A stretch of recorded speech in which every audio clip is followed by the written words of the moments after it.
kemarin kalau kita lihat banyak rakyat, banyak pemerintah teriak-teriak soal bagaimana Apple tidak boleh memasukkan produk iPhone 16 karena mereka belum buka industri dalam negeri, Pak.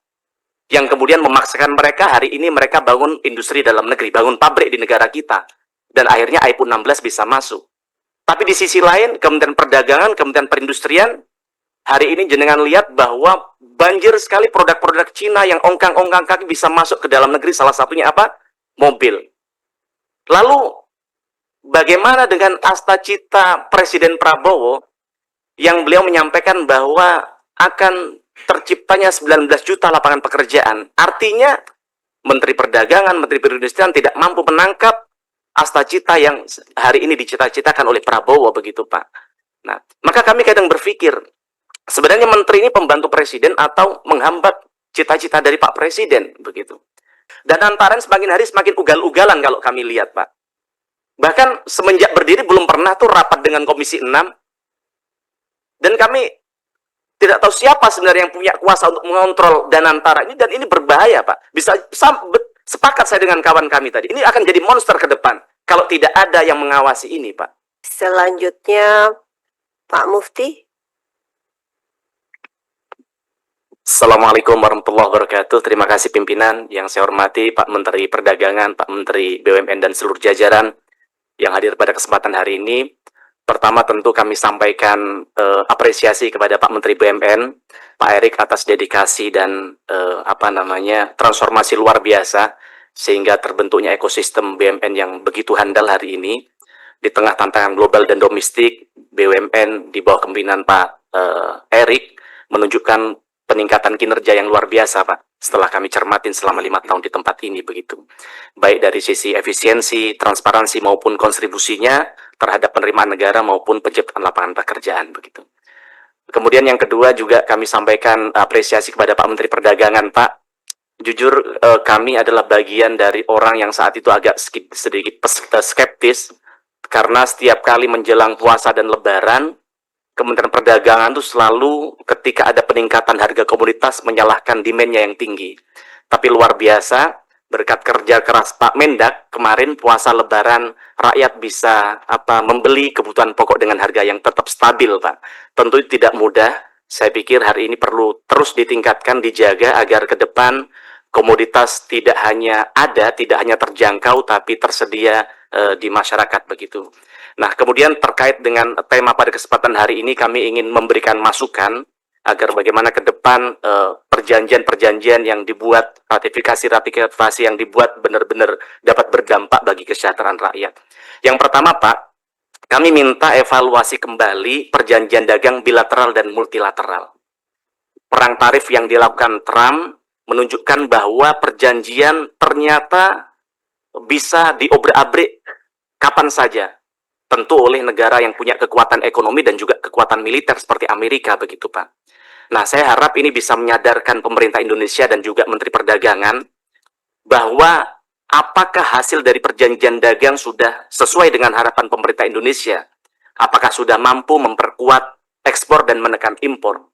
Termasuk yang kita bahas hari ini adalah soal AFTA yang sudah tadi Bapak paparkan sudah ditandatangani sejak tahun 2018. Nah, kami ingin tanya, sejak tahun 2018 dampaknya bagi rakyat kita apa? Nyatanya salah satu bagian dari perjanjiannya adalah Tiongkok, yang kita lihat di lapangan hari ini membanjir produk-produk Tiongkok di dalam negeri dan kita UMKM kita tidak berdaya, begitu Pak. Nah, kemarin kalau kita lihat banyak rakyat, banyak pemerintah teriak-teriak soal bagaimana Apple tidak boleh memasukkan produk iPhone 16 karena mereka belum buka industri dalam negeri, Pak. Yang kemudian memaksakan mereka hari ini mereka bangun industri dalam negeri, bangun pabrik di negara kita. Dan akhirnya iPhone 16 bisa masuk. Tapi di sisi lain, Kementerian Perdagangan, Kementerian Perindustrian, hari ini jenengan lihat bahwa banjir sekali produk-produk Cina yang ongkang-ongkang kaki bisa masuk ke dalam negeri, salah satunya apa? Mobil. Yang ternyata mereka masuk dalam negeri tidak ada syarat satupun yang mengharuskan kepada mereka untuk bangun industri dalam negeri, Pak. Lalu, bagaimana dengan asta-cita Presiden Prabowo yang beliau menyampaikan bahwa akan terciptanya 19 juta lapangan pekerjaan? Artinya, Menteri Perdagangan, Menteri Perindustrian tidak mampu menangkap astacita yang hari ini dicita-citakan oleh Prabowo begitu Pak. Nah, maka kami kadang berpikir, sebenarnya menteri ini pembantu presiden atau menghambat cita-cita dari Pak Presiden begitu. Jenengan tahu kemarin ada salah satu puisi gubahan dari namanya Oki Mandasari Pak. Beliau adalah salah satu sastrawan di Universitas Indonesia. Saya ingin bacakan sedikit agar kita semua tergugah. Beliau menyampaikan bahwa telinga kita mendengar bahwa akan ada 19 juta lapangan pekerjaan. Tapi mata kita melihat PHK di mana-mana. Telinga kita melihat jutaan makanan bergizi. Tapi mata kita melihat kehilangan daya beli. Maksud kami apa, Pak? Kemarin kami baru rapat di tempat ini. Jenengan tahu bahwa kita penghasil timah terbesar, tapi ternyata solder saja kita harus impor, begitu.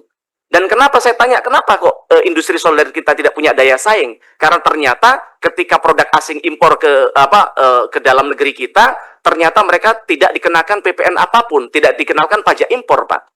Tapi bagaimana industri dalam negeri, industri solder, mereka untuk membangun sesuatu, mereka kena PPN dan sebagainya, yang tentu akhirnya mereka tidak bisa kompetitif, begitu Pak. Nah, maka harapan kami perlu ada proteksi terhadap industri dalam negeri. Kemudian yang kedua terkait revisi Permendak nomor 8 tahun 2024, yang ini menurut kami sangat urgent. Bagaimana karena adanya Undang-Undang nomor 8 tahun 2024, hari ini Sritek dan banyak industri tekstil lainnya tutup, Pak. Dan Kementerian Perdagangan saat itu menjanjikan bahwa Januari akan direvisi, tapi sampai hari ini itu belum terjadi. Undang-Undang Dasar 1945 saja, Pak, sudah berkali-kali direvisi. Tapi kenapa kesannya Kementerian Perdagangan takut untuk merevisi Undang-Undang nomor 8 tahun 2024 ini, Pak? Yang saya kira ini bukan kitab suci bagi Kementerian Perdagangan, begitu.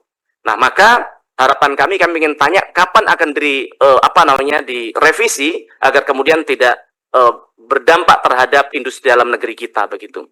Kemudian terkait dampak tarif Trump, saya heran kenapa hanya seolah-olah dengan sibuk berunding bahwa tarif Trump akan selesai, begitu Pak.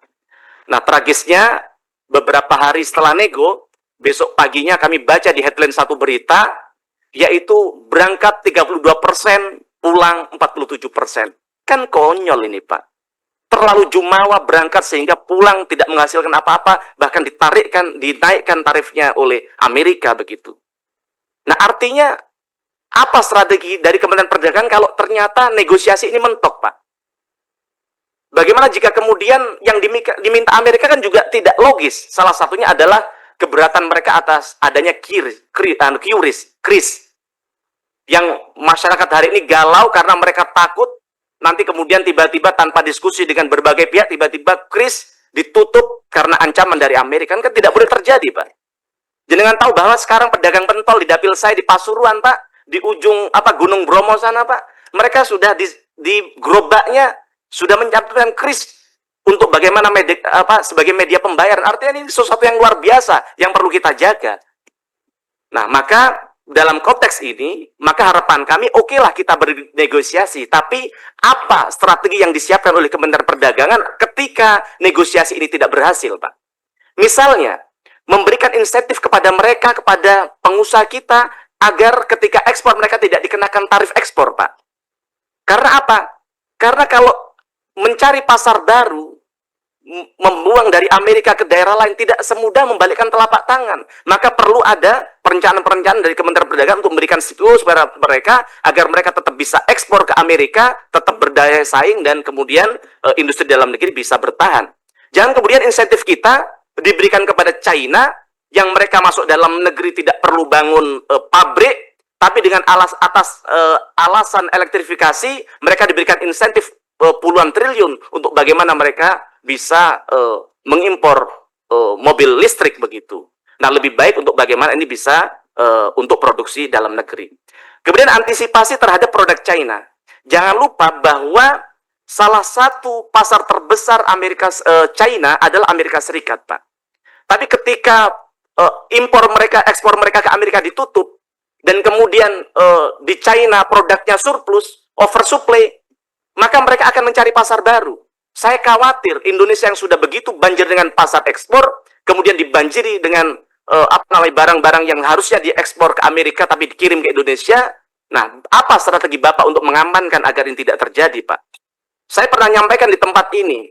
Di Tanah Abang sempat ada baliho yang tinggal kita scan, kita sudah bisa belanja produk dari China. Pertanyaan saya, Bapak sudah pernah cek itu, Pak? Sudah Bapak turunkan belum? Dan jenengan tahu hari ini yang terjadi di sana apa, Pak? Mereka semakin ugal-ugalan, Pak. Mereka bukan hanya mengirim produknya ke Tanah Abang, tapi mereka orang-orang Tiongkok ini jualan secara langsung di Tanah Abang, Pak. Pertanyaan saya, Bapak sudah turun ke sana belum? Apa langkah Bapak dalam memproteksi UMKM kita di Tanah Abang, Pak? Mohon izin, Tanah Abang cukup kompetitif sebenarnya secara produk. Tapi kalau dengan dumping, dengan predatory pricing dilakukan oleh China, ya pasti lama-lama akan tewas juga, Pak. Kemudian selanjutnya, mungkin Bapak tahu hari-hari ini sedang ramai soal bagaimana namanya Nana Mirdad, Pak. Nana Mirdad ini dia terjerat namanya pinjol, nilainya tidak besar 800.000, Pak. Tapi dikejar begitu masif dengan namanya debt collector. Jenengan tahu pinjolnya dari mana, Pak? Dari namanya GoPay, aplikasi Gojek, Pak. Nah, setelah saya cermatin, betul, Pak. Coba Bapak, saya nggak tahu Pak Menteri sempat nggak pesan GoFood lewat Gojek. Saya rasa nggak pernah, Pak, ya. Tapi coba, nanti Bapak coba buka GoFood atau melakukan kegiatan apapun di GoPay, Pak. Dengan aplikasi Gojek, ketika Bapak mau check out, itu selalu muncul namanya pay later 0%, Pak. Kalau Bapak nggak cermat, kan orang ini sekarang efektif efisien, bagaimana caranya cepet-cepet. Kadang tidak sempat baca, diklik itu, Pak, tanda itu. Yang kemudian akhirnya kita bayar melalui pay later yang kita tidak sadar, kemudian ketika ini tidak dibayar, kemudian kita terblacklist di perbankan. Maksud saya apa? Saya ingin tanya, atas keluhan masyarakat, atas banyak aplikasi yang menjerat masyarakat dengan namanya pinjol, dengan namanya pay later, apa yang dilakukan perdagangan sebagai bentuk perlindungan terhadap konsumen kita, Pak? Jangan lupa, bukan hanya soal perlindungan konsumen. Mereka yang kemudian lupa tidak bayar pinjol, kemudian tertrack recordnya buruk di BI, mereka tidak bisa ngajukan kredit untuk melakukan usahanya, Pak. Maka harapan kami hal ini ditindaklanjutin agar bagaimana hal ini tidak terjadi lagi. Nah, kemudian selanjutnya kepada Menteri BUMN, tentu kami tidak banyak hal yang kami sampaikan karena kita paham suasana kebatinan di Kementerian BUMN dan antara ini ya rakyat kecil aja tahu sedang tidak baik-baik saja, Pak.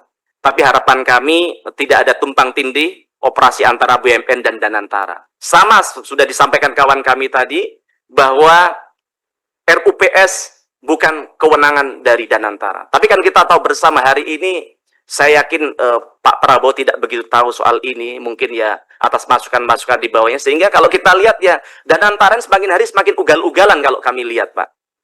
Bahkan semenjak berdiri belum pernah tuh rapat dengan Komisi 6.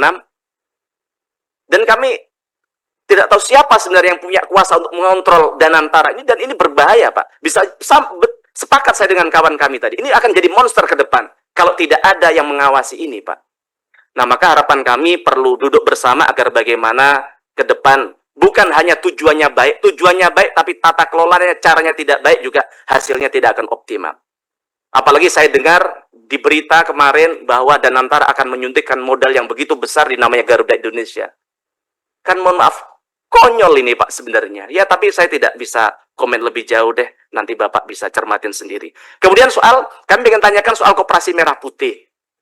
Koperasi Merah Putih kemarin kami dengar bahwa setiap desa itu akan mendapatkan suntikan dana 3 miliar dari Himbara di bawah pengawasan Kementerian BUMN, Pak. Nah, 3 miliar kali 80.000 desa, kira-kira 240 triliun. Kan ini bukan duit kecil, Pak. Kita lihat bahwa hari ini BRI sahamnya sedang tidak baik-baik saja, walaupun tetap positif secara finansial. Tapi jangan sampai kemudian saya yakin tujuan Koperasi Merah Putih ini baik, mulia, yaitu bagaimana menggerakkan ekonomi daerah. Tapi jangan kemudian ketika tidak ada kehati-hatian sampai mengorbankan KAR dari perusahaan-perusahaan Himbara tadi. Yang kedua, Pak, masih terkait itu kan tujuannya KMP ini adalah bagaimana menggerakkan ekonomi daerah. Nah, sekarang bagaimana Bapak tahu bahwa isu yang terbaru, Grab akan mengakuisisi namanya Gojek. Kita tahu Gojek adalah salah satu aplikasi kebanggaan bangsa kita, Pak. Bahkan Grab aja saya dengar dulu belajarnya dari Gojek, Pak.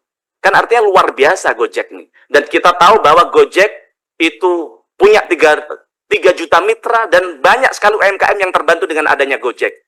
Di tempat saya ada namanya warung Padang, Pak. Itu awalnya kecil, pinggir jalan, di jalan pasar begitu. Sekarang sudah punya warung yang sangat megah di tengah kota Surabaya, karena dulu terbantu dengan namanya Gojek. Nah, maka kami minta daripada kita muluk-muluk uangnya di ya KMP mungkin nanti setelah dipelajarin oke lah, tapi bagaimana kemudian Kementerian BUMN bisa menginisiasi daripada Gojek ini diambil oleh asing, bagaimana caranya diakuisisi sendiri oleh Kementerian BUMN. Kan banyak sumber daya, ada himbara dan sebagainya. Karena apa? Bukan tujuannya apa untuk menyelamatkan para mitra-mitra Gojek, menyelamatkan para UMKM kita, jangan sampai dengan diambil Grab akhirnya kita dikuasai asing, termasuk yang paling penting adalah soal data-data dari masyarakat kita.